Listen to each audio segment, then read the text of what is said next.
Hello, this is Alex from phpacademy.org, and in this video for the new Boston we are going to be looking at if statements within PHP.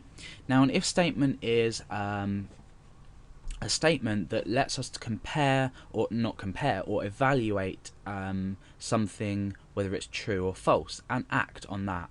For example, in real life situations you would say, if I did this there would be an outcome, or otherwise if I didn't do this there would be another outcome. And we can demonstrate this. I'm going to show you the syntax first of all, and this is just simply if, and then we have two brackets where our statement to be evaluated goes inside here, and then we start a curly bracket, we come down a few lines, and we end a curly bracket. Then what we do is we basically come in and put our statement in here. So for now I'm going to say if 1. Now, true. So the way this reads is if 1 echo true.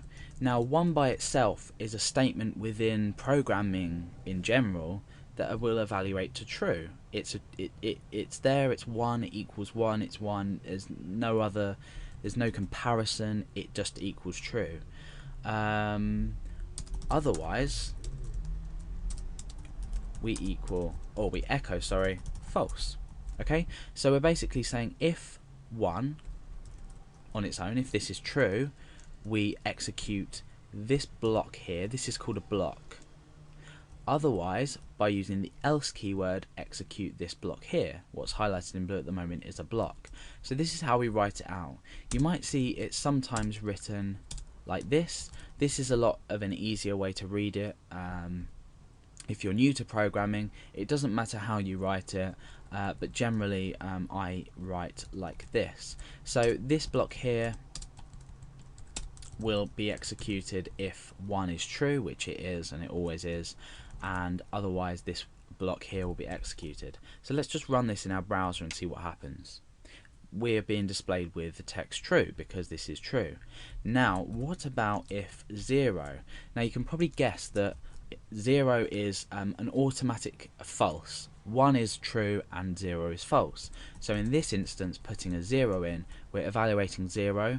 Is 0 true or false? It's false. So we should be displayed with the text false. The same as if we were to write true, this would equal true.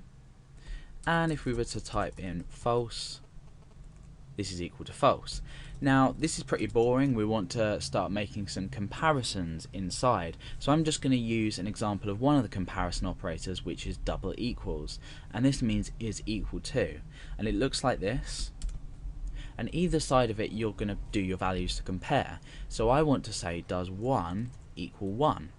Now this reads as does 1 or is 1 equal to 1, and because 1 is equal to 1 we're going to be executing this block. If 1 wasn't equal to 1 we'd be executing this block.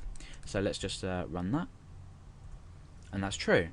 Now I'm going to change this to does 1 is 1 equal to 2, and obviously that is false. So you can see how this block here, this is called an if else statement because we're using the keywords if and we're using the keywords else. You can have an if statement just on its own. If it doesn't happen to equal true, we're just in this case not going to output anything because there's no else to tell us what to do otherwise. So now let's just return back to that. Now what we can do is we can start saying things like if, and we can have a variable up here. We'll say text equals let's say something. So if text equals something, echo true. In this case we will be echoing out true to the screen because it is true. Otherwise echo false. So now what I can do is change this to, let's say, something else. It doesn't equal that, so we're going to be displayed with false. So that is the basic structure and the use of an if statement. We have this is basically called an if else statement. So we've got if, else, and depending on whether this statement here is evaluated to true or false, we echo out the corresponding block.